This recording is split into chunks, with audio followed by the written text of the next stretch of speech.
Yo, what's good with you? Back in black with another enlisted video. If you guys are new to the channel and you love shooting games just like me, make sure you aim for that like button and shoot that subscribe button as well. It'll help you find better teammates and improve skill-based matchmaking. At least I hope so. In this video, we're going to be doing a formal review for the new Battle Pass weapon of the season, the OG-44. Another one of those neato experimental Italian submachine guns.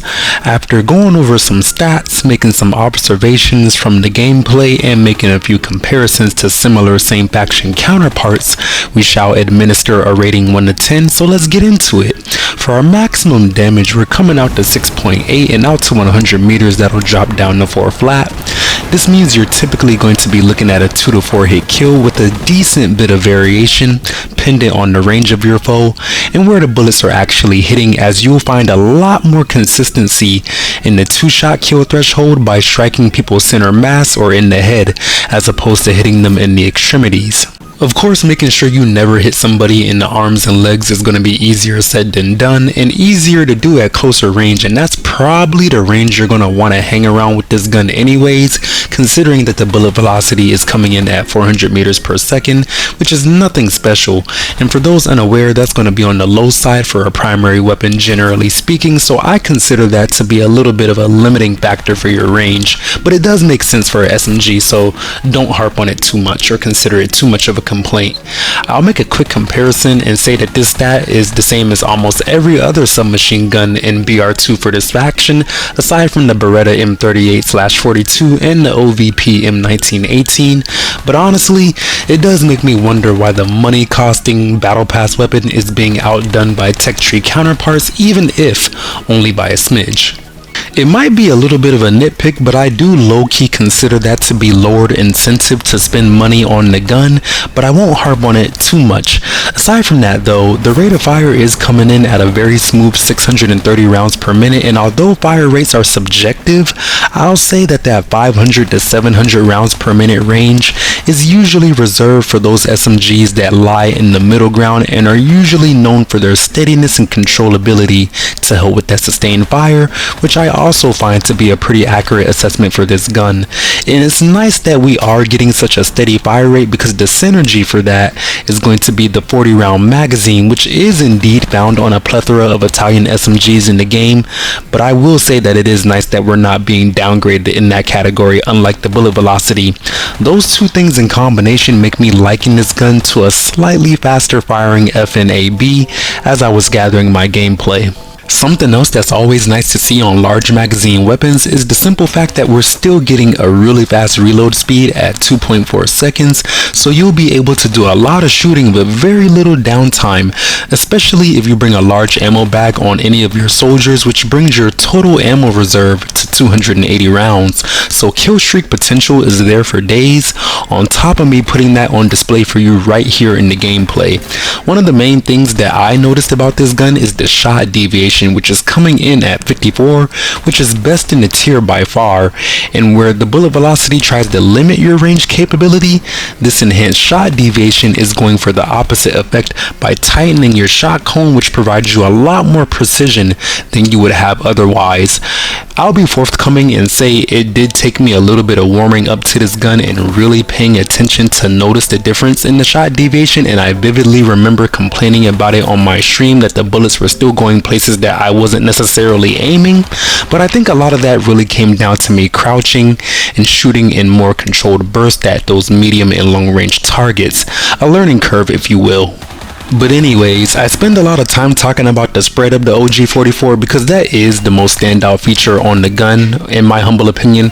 Or honestly, not even in my humble opinion, that literally is the most standout stat or feature of the weapon. So I really wanted to hone in on how closely the bullets align with your iron sights, because the next best thing is going to be a fully upgraded MP38 with a shot deviation of 65. So it is a big difference, and it makes the OG-44 a lot more laser-like than its brethren by comparison, but it also, I guess, paradoxically is something that you still have to pay attention to if you actually want to notice it. Speaking of being laser-like, we're getting a recoil control percentage at an above average 70%, which makes this gun a lot more controllable than it is accurate, I'd say. The vertical recoil is coming out to 21, which is right on par with the fully upgraded FNAB, and makes my comparison to that gun from earlier even more legit. Meanwhile, the horizontal recoil is coming out to 6, and you won't find a number lower than that in any BR2 SMG for this faction, so you already know the pattern is going to be excellent for staying on target, as the recoil essentially only goes up a little bit. As far as mobility is concerned, all submachine guns are going to be a good weight, since they're kind of meant for getting around the map at a good speed in general, so there's not really anything that's special to point out here for the OG-44, and the same thing can be applied to the sprint factor, which is also coming in at a very normal par for the course 100%. If I could propose an idea, since this is a battle pass weapon that you are making us pay money for, perhaps you can incentivize it a little bit more by putting a sprint factor of 110%. Not only would that make it more worth the buy, you would also get around, or anybody who buys it would get around the map faster, and if they can get around the map even faster, then they can get to the objective faster, and anybody who is getting to the objective faster is a net positive for the game of Enlisted, because people do move slow on average and usually tend to drag ass. So if I can move a little bit faster by paying money, I think anybody would be a-okay with that, or at least it would be highly favored by the teammates.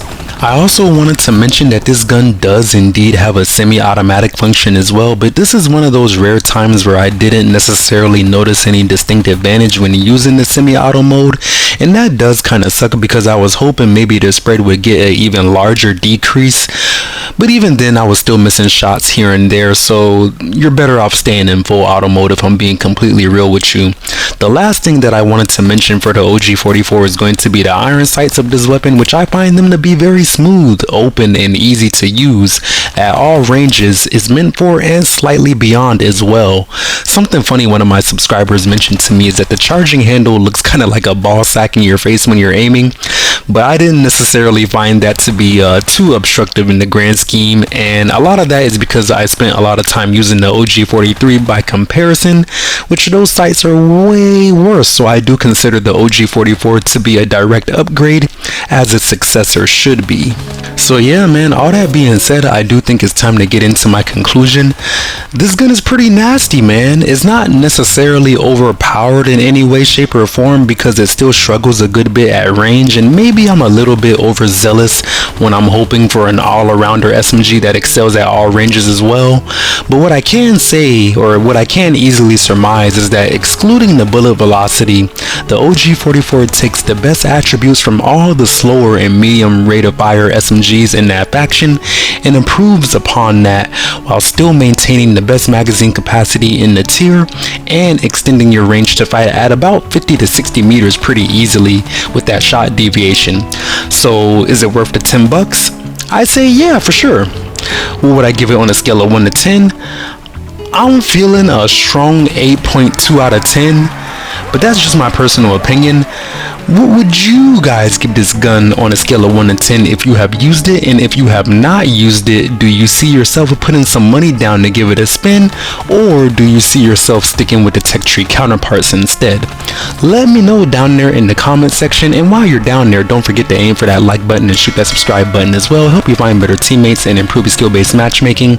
Share this video with a friend, or maybe somebody else you know who is kind of on the fence about buying the battle pass. Hopefully it will help them formulate their opinion. And I guess if anything else, aside from this gameplay, I am also going to link my live stream when I first tried this gun out at the end as well, so you guys can check that out if you guys do not feel convinced of the gameplay you are looking at right now with this 100 kill streak, 100 plus kill streak I should say. But yeah, man, other than that, I do appreciate you guys very much for watching, and I hope you guys have a lovely rest of your day. Black Guy out.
Just doing fine.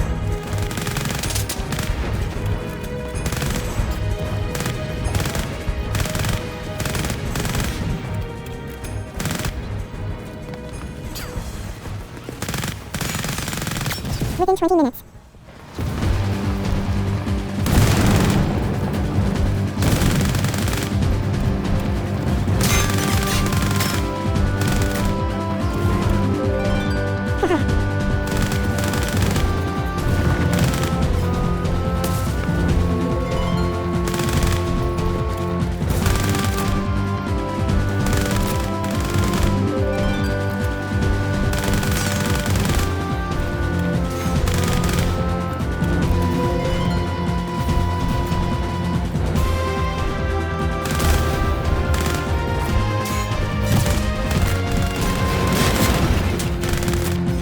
Just finished my night laundry work.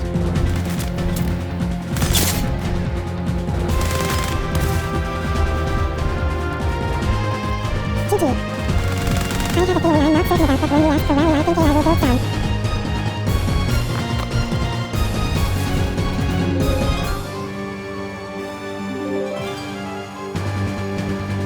GG.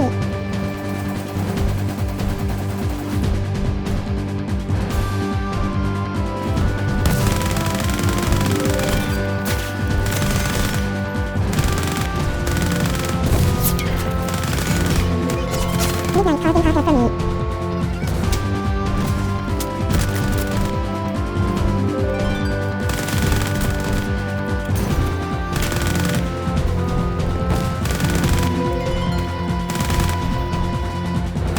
Greetings.